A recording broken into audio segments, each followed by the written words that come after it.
G'day, mate. Welcome to episode 73 of the Exponential Performance Podcast. Today, we are taking a look at the Training Peaks Performance Management Chart for our second episode in our Training Peaks series. And then Nick's going to jump into sprint interval training and talk about why and how you should be integrating this into your own training. And then we've got a little bit of a question from one of our listeners about training fasted. Let's get into it. Welcome to the Exponential Performance Podcast. Join sports scientist and performance coach Matty Graham to find out how to train smarter and maximize your performance no matter who you are. G'day, mate. Welcome along to episode 73 of the Exponential Performance Podcast. So good to have you here. We are in the second week of lockdown here in New Zealand, or just finished our first week, so into our second week here. Nick, how have you been finding the first week of lockdown with the COVID-19 virus still doing its thing? I've actually quite enjoyed it, I must admit. It's just nice to not have anywhere to rush off to. You can, if you want to spend an extra few minutes watching TV or outside in the garden, it doesn't really matter. And I've probably done more consistent training than I have for a while since I haven't been working on the road all the time, so I can actually do my morning rides. Yeah, work definitely gets in the way of training sometimes, doesn't it? Does. I always remember when I was back in university and I first started coaching you back a long time ago now. And first time I ever met you, we sat down for our little pre-training meeting to get to know you, fill out the forms, see what your goals were, how much time you have, that sort of thing. And I still remember this one thing you said to me, and I was just like, this guy's brilliant.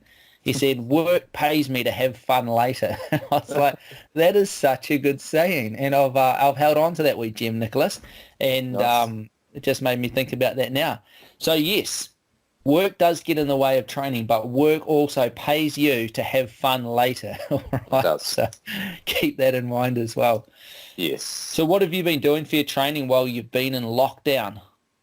I have only ridden my bike inside on a trainer.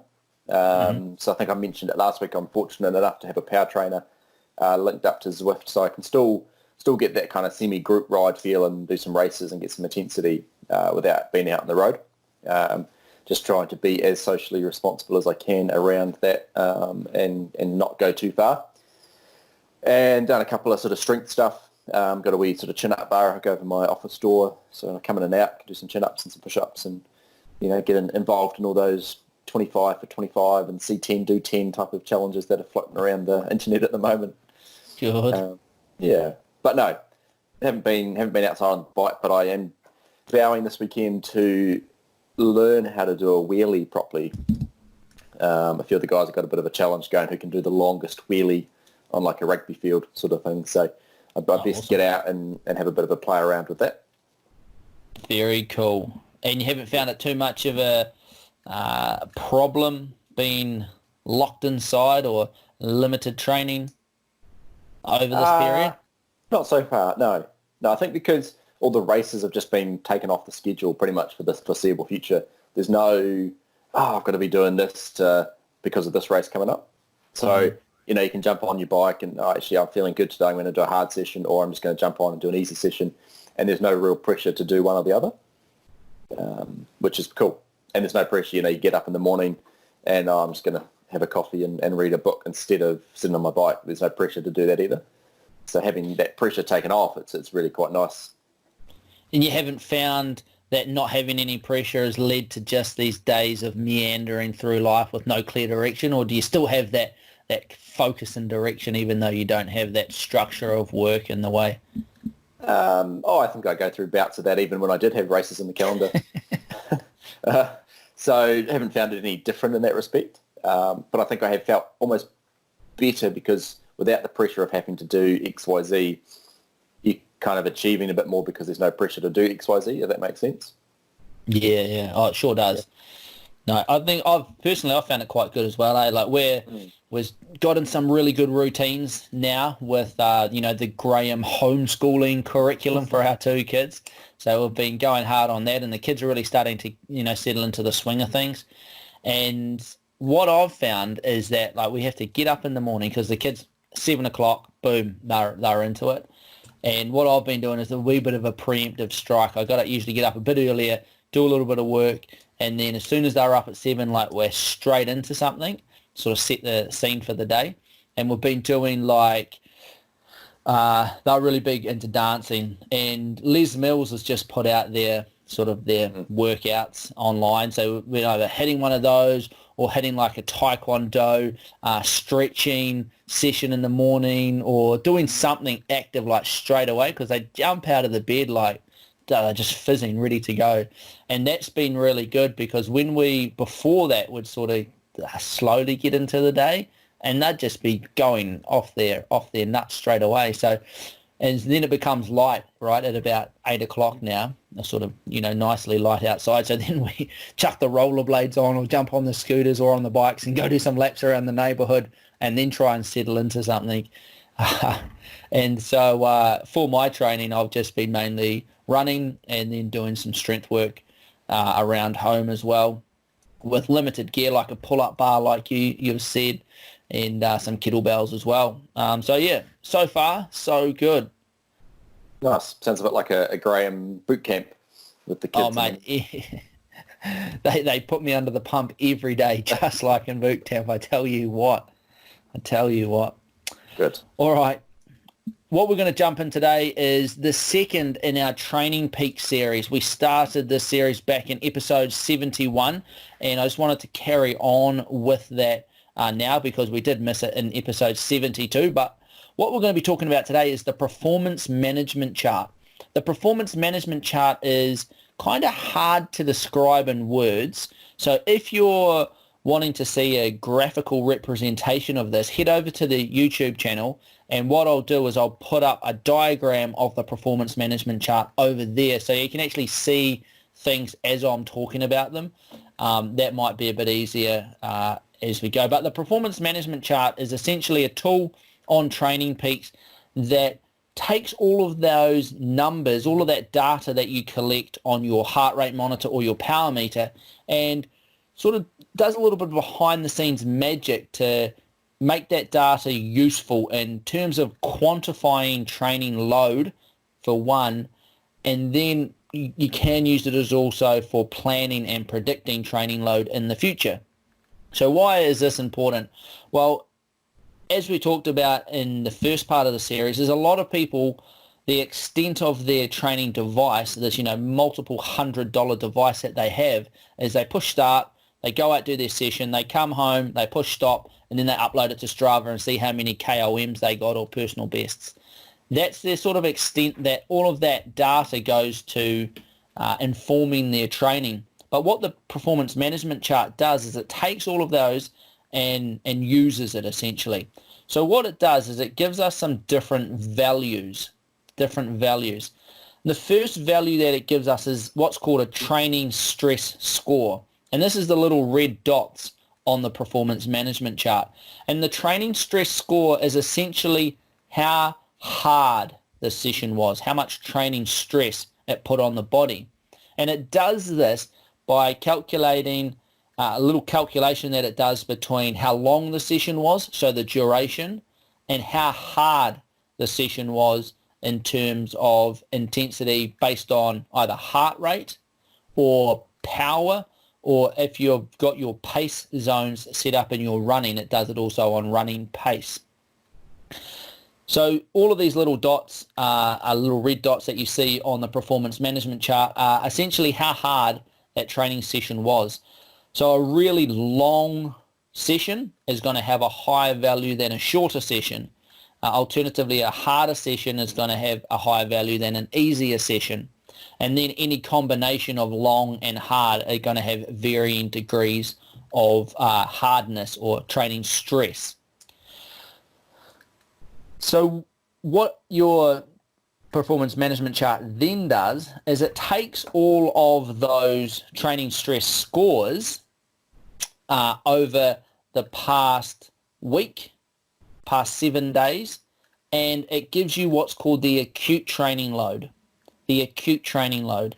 And this can also be thought of as fatigue. So the more you train, this is the pink line if you're looking at the graph, the more you train, the higher your fatigue goes, which makes sense. The more work you do, the more fatigued you become over time.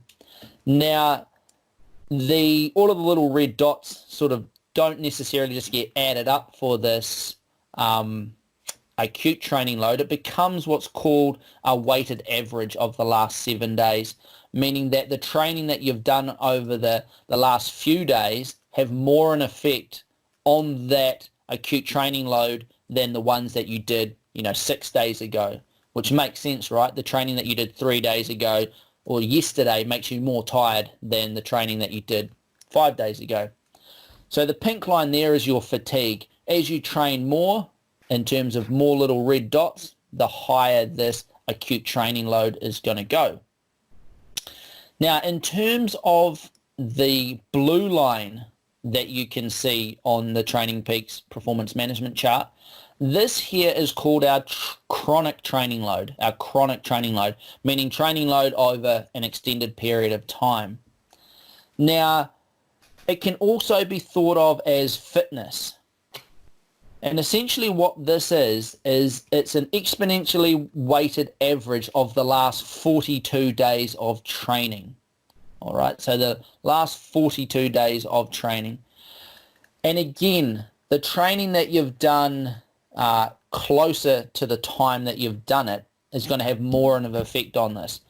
While the training that you did 3 months ago has an effect on your fitness now, the fitness that you did 2 weeks ago has more of an impact on your fitness now. And that's why it's exponentially weighted. It's not just an equation that adds up everything that you've done. It's an equation that uses these algorithms to make sure that it's actually a representation of what it is in the real world. And so what we're aiming to do is make this blue line obviously go up. So it represents our fitness. So over time, there's this accumulation of training load, and that blue line should be tracking upwards. Now, I'll move on to the next one before sort of talking more in depth about everything. But the yellow line, the other line that you can see on your performance management chart, is what's called the training stress balance.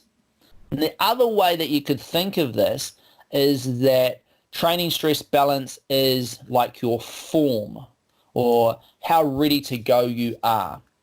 And the way that training stress balance is calculated is it subtracts yesterday's fatigue from yesterday's fitness.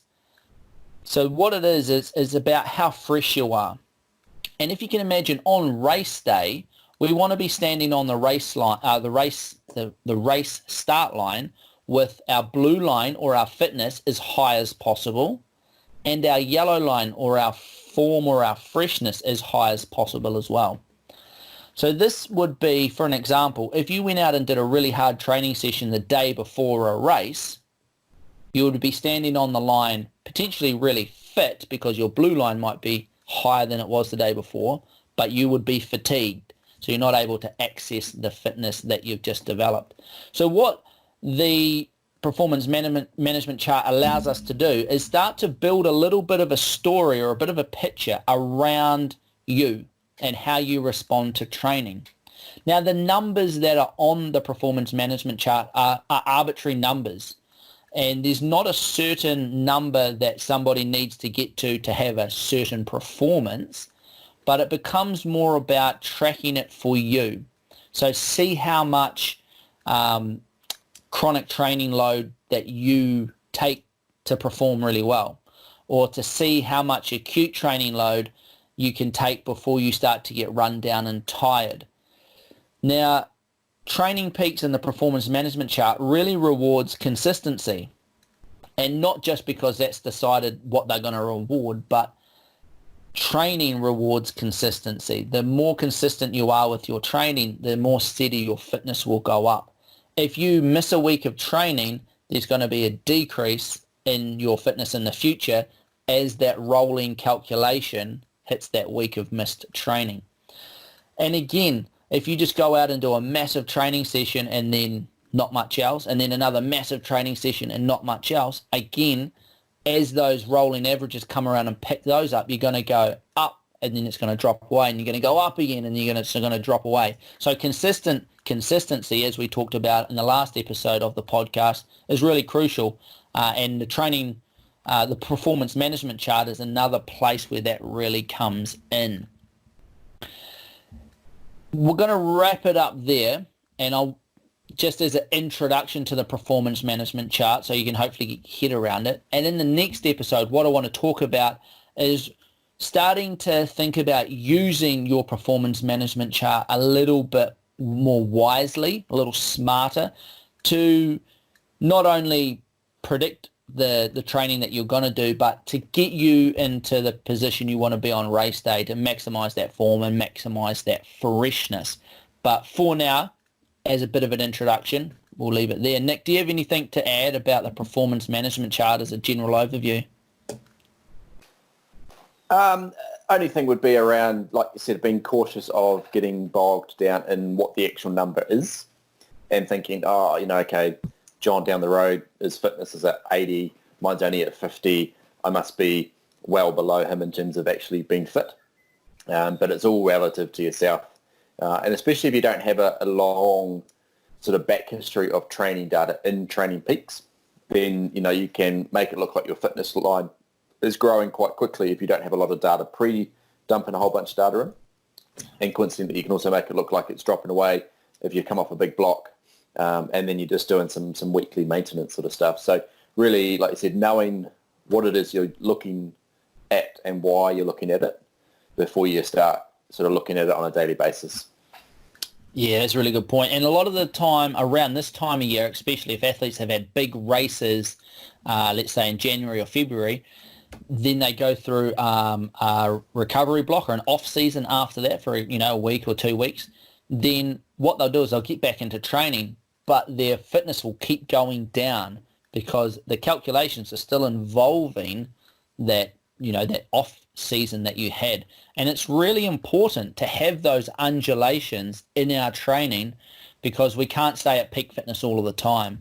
And a lot of people do get a bit worried about that, and potentially that's something we'll dig into in our next episode when we talk about using that performance management chart. Alrighty, so Nick, this week you are going to jump into sprint interval training for your segment. Let's hear it.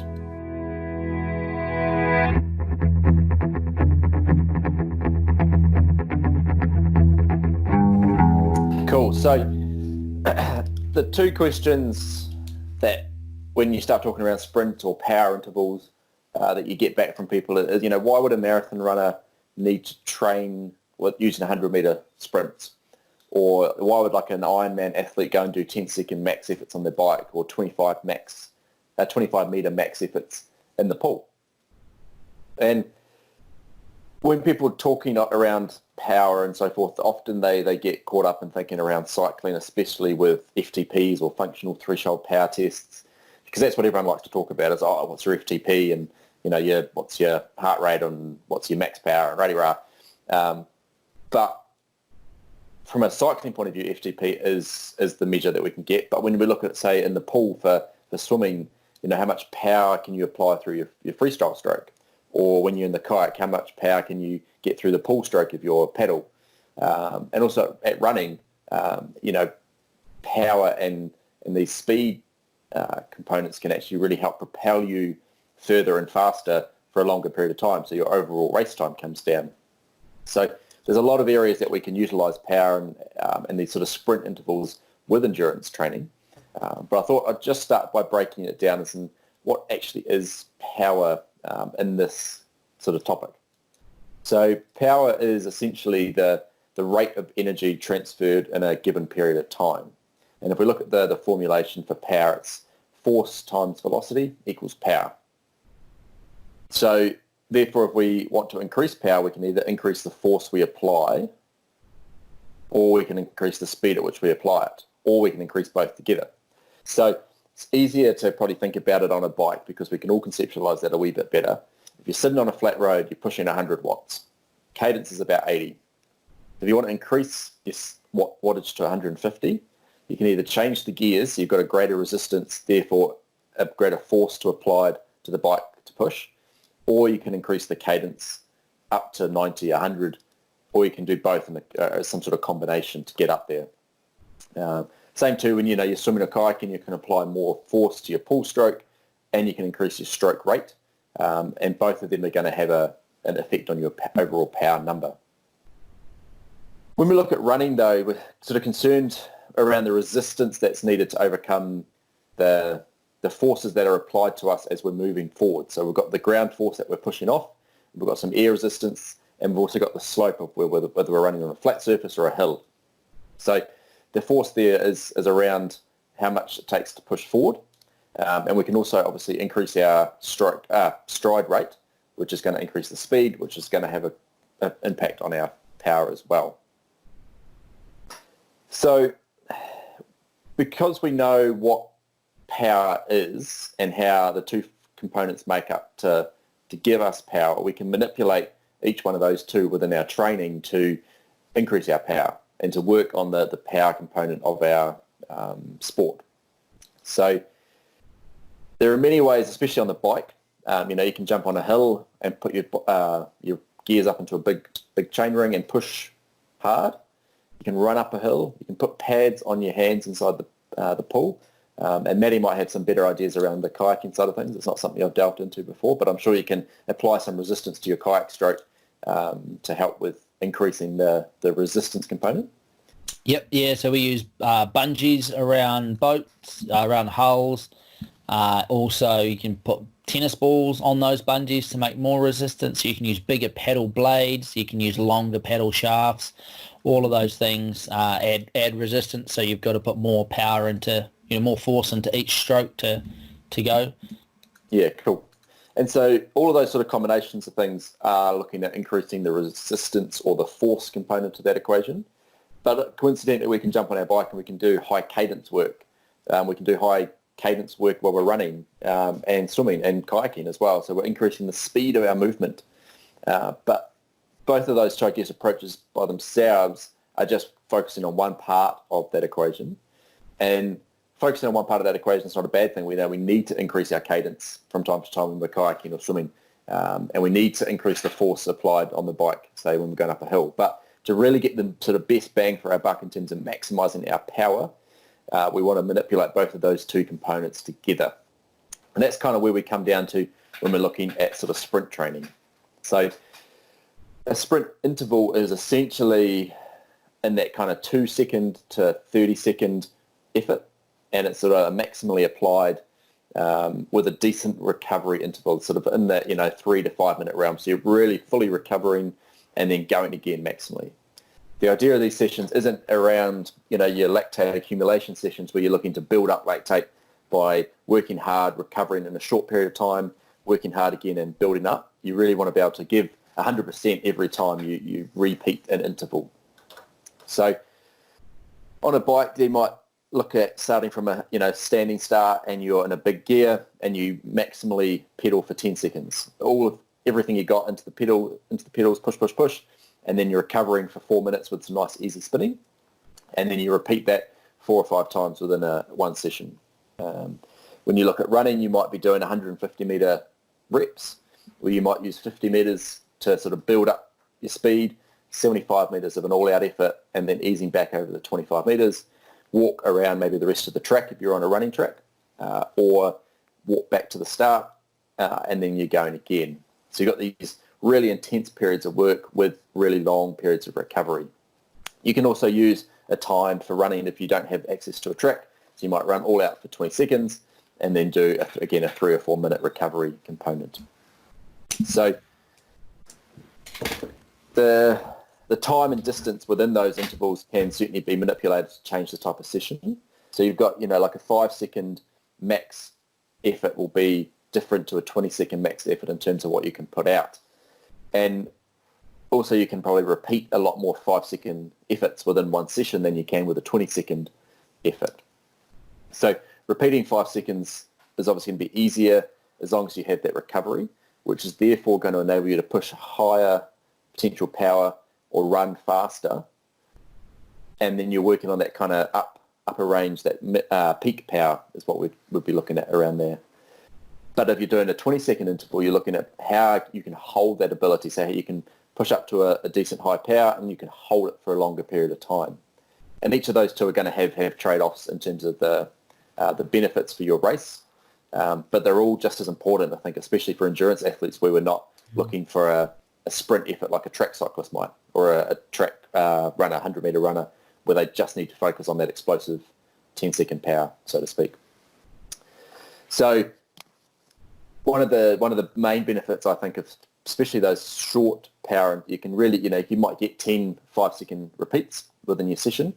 So therefore, you're actually able to stack in a lot more work than if you're getting a couple of 20-second efforts and then you're sort of done, essentially, because you've worn yourself out.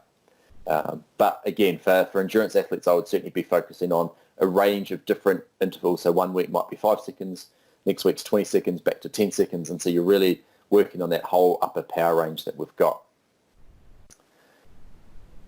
Now, again, still the big question is why bother?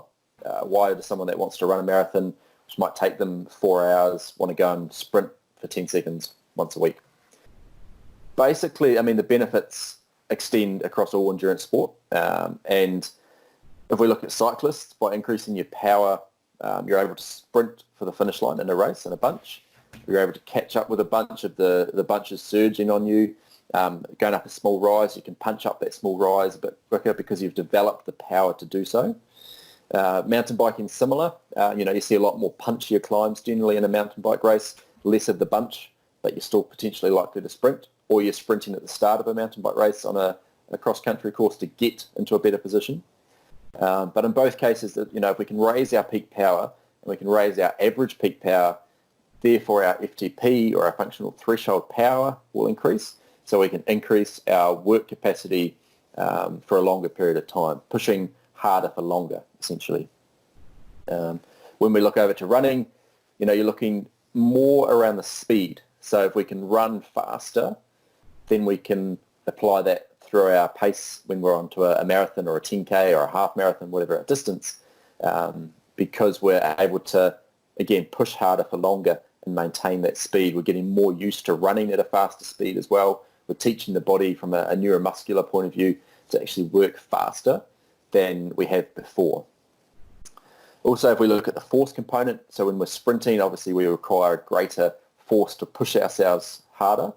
That can help with things like running up hills. So we can work on our hill running our hill running performance by running on the flat at a faster speed by applying more force. And then again, similar to our cycling, by increasing our sort of peak power on a running point of view, we're looking at how we can maintain a higher pace for a longer period of time. One advantage, I guess, to power training for all sports, I see, is around the efficiency of that movement. So to move quicker, we develop a greater efficiency to move better. Now, one of the great examples, I guess, is with running. People talk about you shouldn't be heel striking when you're running. You want to be up on the sort of ball of your feet. When we sprint, it's really hard to sprint by landing on your heel. And I'd encourage you to have a wee try of it if you want to see how awkward it is. Generally, when we sprint, we're up on the ball of our feet, and so we're more efficient at running. And then ideally, we can transfer that back to our longer distance running when we're running a bit slower, because we're more used to running in that pattern. Another benefit too is around muscle fiber recruitment. So to apply this maximal power, we need to recruit more muscle fibers. And so by doing that, we essentially reduce the percentage of our muscle fibers that we're using at a lower intensity. So if we're maximally recruiting peak power 100%, and therefore the body's adding in more muscle fibers each time we stress our system maximally, that 100% starts to grow. So we've got 20 muscle fibers to start with, or muscle motor units. We've now got 50. And so then when we're doing that at a lower intensity, steady state aerobic work, we're using a lower percentage. So we've got more in reserve, essentially, to go up and apply that power going up a hill, sprinting to catch someone, and so forth. And just to kind of finish off in terms of this side of training, a couple of safety points. Sprint training places a great stress on the body. You know, the TSS that Maddie was talking about before from sprint training is quite high. And then, therefore, you need to make sure your technique is quite good before we start. In some cases, you don't want to be a beginner runner going out and trying to sprint. You're more likely to injure yourself. But also, you don't want to go into them cold. So you want to have a really decent warm-up. You know, your whole session might be an hour. 20 minutes of that might be on the sprint component, and then 20 minutes of that is actually warming up, mobilizing yourself, doing some low grade sort of sprints, maybe a 10-second acceleration before you actually get into the 20-second max efforts. So you're fully warmed up before you get there. And also just making sure that all your equipment, especially when you're on the bike, is actually up to scratch. You know, you don't want to have loose cleats or really loose pedal. You know, your pedals want to make sure they're nice and tight, your cleats are nice and tight on your shoe, your chain's not worn out, because it is quite a common thing to see people breaking equipment when they're applying maximal power. And I'm sure Maddie's seen some of that in his track cycling days. Mate, if you're not breaking gear, you're not bloody going hard enough, are you? This is true. No, some great points there, Nick, and something that we'll talk about in our next episode regarding the performance management chart, because you said training stress is really high with these intervals, and it is. It's really, really high. But interestingly, that your TSS, unless you're doing it on a bike with a power meter, often doesn't represent it very well, because if you're using heart rate, because the interval bursts are so short, your heart rate actually never gets up that high because it's such a short time, you don't respond to it. So you could go out and do one of these sessions and get your TSSs quite low if you're using heart rate to monitor your training, and then you're like, well, that wasn't actually that hard. But neuromuscularly, it's really hard. And one of the things we'll talk about next week in some of the shortfalls around the performance management chart is that it doesn't measure neuromuscular stress very well at all, because sprint interval training is just that. It's a neuromuscular stimulus that we're putting on the body. And I'll put money on it, good money, in that fact, and that endurance athletes will go out there if they haven't done this type of training before, and they'll think, well, this feels easy.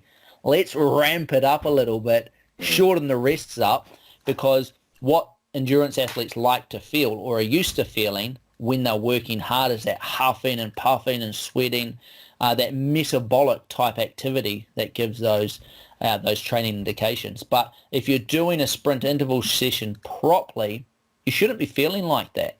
You know, you're working maximally, but then, like Nick said, you're having a long break. Because if you don't have a long break and hit another one really quickly, kind of like all of the HIIT interval training or the Tabata type stuff that's coming out, or that is out at the moment, especially in sort of mainstream health and fitness, is that's really targeted at that metabolic conditioning the heart, the lungs, and the muscles to work hard. Whereas sprint interval training is deliberately targeted at not so much training the metabolic processes of the muscles, but training the neuromuscular activation of those muscles. And if you think back to our energy systems chat, it's all about that ATP, PCR energy system, about short-term energy production. And when you do that, you don't puff, because it's not for very long. So if you're puffing and you're completely smashing yourself, you're probably doing it wrong. Yeah. And you raised a good point that I completely forgot to address around these sessions with heart rate is often impossible. On a power meter on a bike, like you said, it is very possible because you've got an absolute number.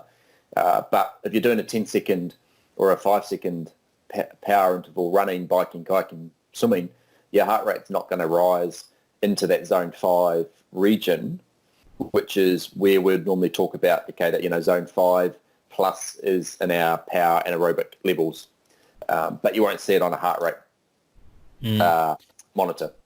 So you really have to make sure you're applying yourself fully, and it's a really good kind of use of almost those RPE scales, the rating of perceived exertion. Okay, I'm working at a 10. I'm maxing myself out here in each different sort of sprint interval.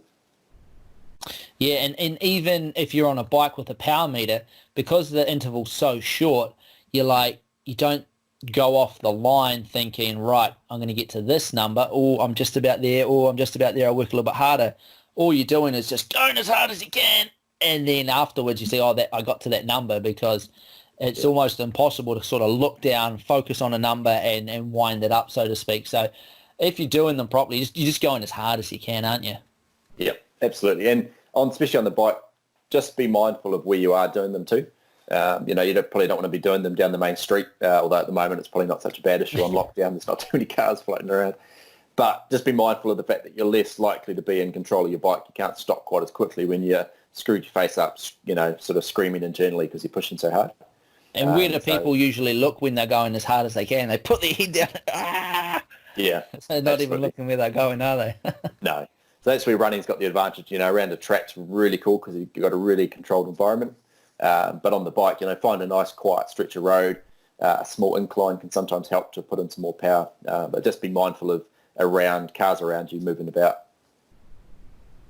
Yeah, some great points there. And we will talk more about the performance management chart and the problems with that potentially you can run into with that sprint interval training and a few other types of training as well next on our next episode. So, Nick, is that sprint interval training wrapped up? It is. Yep. Boom. If you've got any questions about that, feel free to contact us and we can dig into a little bit deeper. Nice wee overview there. No doubt there'll be more questions about specifics. There usually is. So I've got a question here from a listener.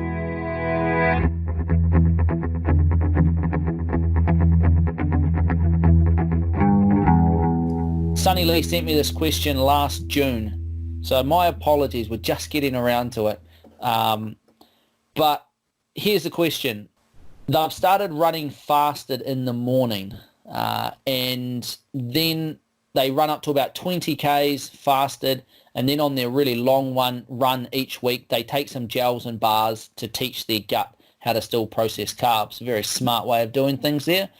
But this person's got some questions, and this is around an article that I wrote, which is over on the Exponential Performance website, and I'll put a link to it in the show notes over at exponentialperformancecoaching.com/73 for episode 73. But the article that I wrote was titled Glycogen Manipulation Training. And what that long-sounding title is it's just a fancy way of saying fasted training, so not eating before you train or during training. And so just as a bit of a brief, because I don't want to get too much into this, I just want to answer this question more so today, but maybe we can look into it in more depth. But muscle glycogen manipulation training or fasted training, the concept is to challenge your body to make its own energy rather than relying on the food that you take in. So when your body starts to get low on muscle glycogen, the stored energy in your muscles, it starts a cascade of effects that help us improve our endurance in the future.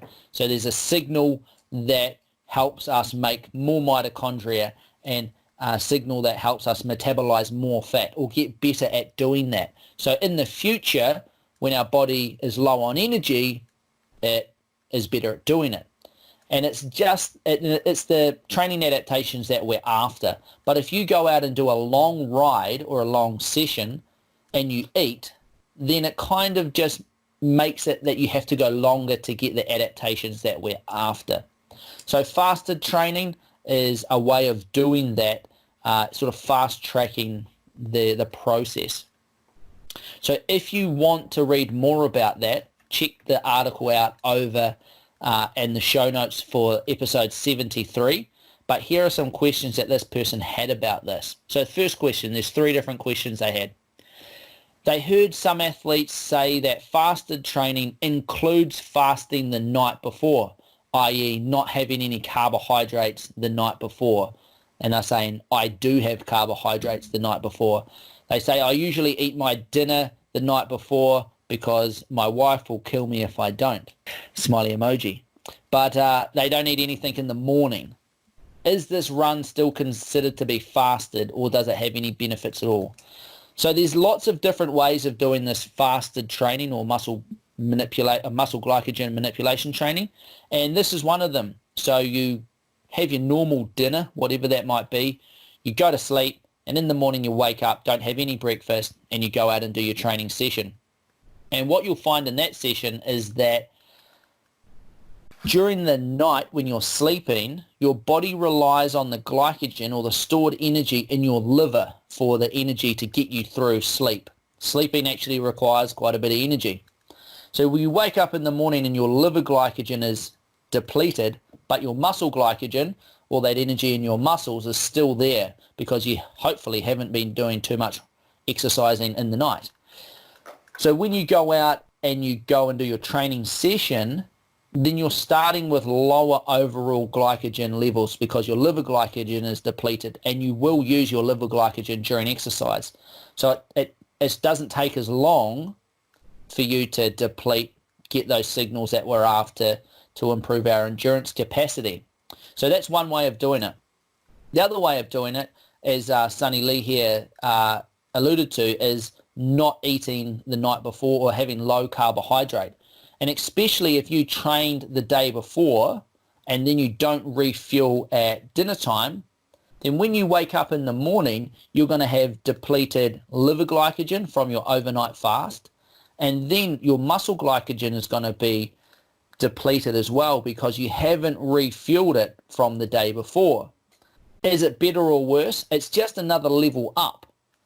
So if you have been doing overnight fast training in the morning without breakfast for a while, and you can happily go 3 hours without hitting the wall, then it's probably a good indication that you've adapted to that training stress and you need to do something else. So is it still a fasted session? Yes, because you're fasted overnight. Is not having dinner or having a low carbohydrate dinner another way of doing it?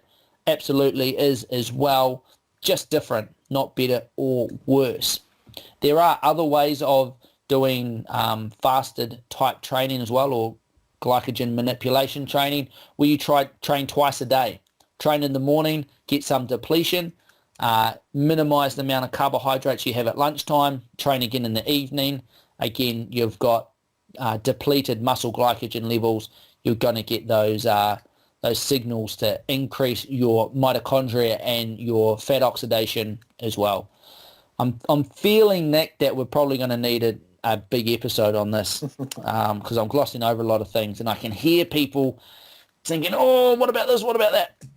But let's push on. Question number 2, because this is from June last year, so I think I owe Sonny Lee a answer.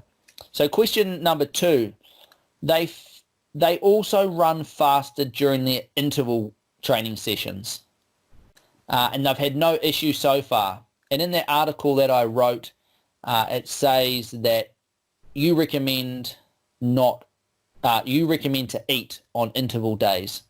They said they've had no issues, they still hit their paces. But yes, in that article I do write, during your interval sessions on those interval days, I would highly recommend doing them fueled. And here's why.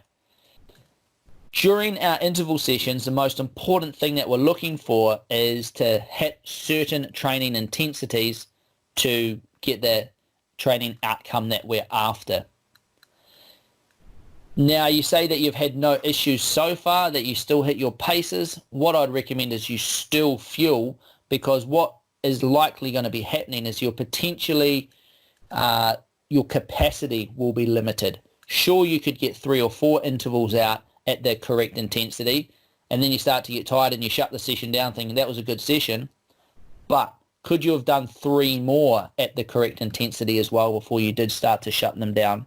So I always recommend do interval sessions fueled, because we're not looking at improving our mitochondria density through our endurance sort of pathway, or our fat oxidation capacity through our interval training. What we're trying to do is stimulate VO2 max, anaerobic threshold, or neuromuscular capabilities through that sprint interval training that Nick has just talked about. So I'd always say be fueled for interval sessions, so that you can hit the correct intensities and get that capacity that you're after. You might be cutting yourself short there. Question number 3. Some athletes run a marathon totally without fuel except water. What are my thoughts on that? They say, I ask because I always seem to have stomach issues, bloating, for example, during marathon races where they eat gels and bars. However, strangely, during training, even up to 40 kilometers and shorter races with the same fuel, they never experience these issues of bloating. But during the marathon race day, every time they do one, they get that bloating and that stomach issues. I wonder why and still have no answers. They've got another marathon coming up next week, and they said, I shall see. So I hope that marathon went well last year. Sunny Lee, apologies for not getting back to you sooner. So, yes, some people do. Some elite marathoners take minimal fuel. However, I would, and some marathoners that aren't elite also don't take any fuel either, and that's probably why they run so slowly. But here is something to think about. When they were doing the 2-hour marathon attempt with Kipchoge, one of the big things that they were working on was the fuel for it. They put a heap of work into what these guys were going to drink and consume in terms of fuel. It was in a drink form to make sure that they had the energy to last the marathon. I would say for a good marathon performance, for your peak, your personal best, you would want some sort of fuel on board. We know we've got about 90 minutes of stored energy in our muscles and our liver, and we can push that out maybe to around about 2 hours, depending on who you are and depending on how hard you're exercising. But everyone's going to need something for a marathon performance. And even if you get through the marathon without eating and you think, I didn't need anything, told you so, you probably could have gone faster if you had something on board. Okay, it's just physiology at the end of the day. But a lot of people are very hesitant, as you say, during a marathon or any endurance event really, because of stomach issues. They're very hesitant to take on fuel because they don't want to get stomach issues. And a big part of this is actually people's strategies to how they eat during a marathon. Many people will start out with this thought in the back of their minds thinking, I'm going to get a stomach issue today, I just know it. I always get it when I eat something or consume, drink, however you're taking in your fuel. I'm going to hold off as long as I can. So what they do is they get through the first half of the race feeling good because they haven't had anything. Remember, we've got about 90 minutes of muscle glycogen on board. They start to get tired as they get through that first half of the marathon. And then they think, okay, maybe I better have something because I'm really slowing down now. And they have something and boom, that's when they get the stomach issues. Now, another thing to think about is that when you're exercising, your body will send blood to where your body needs it. So your muscles obviously are where it needs it during a marathon. The harder you run, the more blood has to go to your muscles. Where does that blood come from? Well, you've only got a certain amount of blood in your body, so your body has to redirect blood flow away from other areas of your body. And one of the big areas that's non-essential during a marathon is your stomach, unless you're eating or you've got something going into it. So what will happen is over that first half of the marathon, your legs are working really hard, stomach's not working at all because it's got nothing in it. So your body thinks, right, I've got some extra blood in my stomach, in my digestive tract, in my intestines. Let's send it to the legs because they really need it right now. And so you can imagine your stomach just becomes more and more inactive because it's got no blood flow at all or minimal blood flow. And then you get to around about the 25K, 30K mark and you're like, right, I need something because my energy's shot. I'm going to dump back this gel. I'm going to grab a Coke from the aid station as well because I'm really shattered. And you've just chucked all of this stuff in your stomach and into your digestive tract that's not ready for it. It hasn't had any blood in there for the last hour and a half. And so what does it do? It spasms up, it cramps, it gets bloating because it just can't handle all of the stuff you've just chucked at it. So a better approach, one that can work really well, is drip feeding your stomach. So little and often right from the start. So rather than having lots and lots at aid station, think about drip feeding little bits often, because then the blood flow to your stomach is maintained throughout the race. You're not asking it to do all of this work when it's not warmed up, so to speak. The other thing I really liked you mentioned was that you kept consuming some carbohydrate and bars and gels during some of those longer training runs. That's fantastic. Back in episode 5 of the podcast, way back in episode 5, I talk about training the gut, different ways that we can train our stomach and our gastrointestinal tract, because it's not just our stomach, remember, it's our intestines as well. Different ways we can train them to better handle the food and the fluid that we take in during races. So go check that out on episode 5, and I'll post a link to that in the show notes as well. And the other thing was, why does it happen? The other thing is, why does it happen in racing and not in training? Because you've run up to 40 Ks in training with no issues, but as soon as you run over 20 Ks in racing, bang, that's when the problem is. And the problem is really just your intensity more than likely. You will run faster on race day than you do in training. And again, if you're running faster, where does the blood want to go? Wants to go to your legs, away from your stomach. And again, you're probably on race day thinking, right, don't want to get a stomach cramp, I'm going to hold off on the fueling.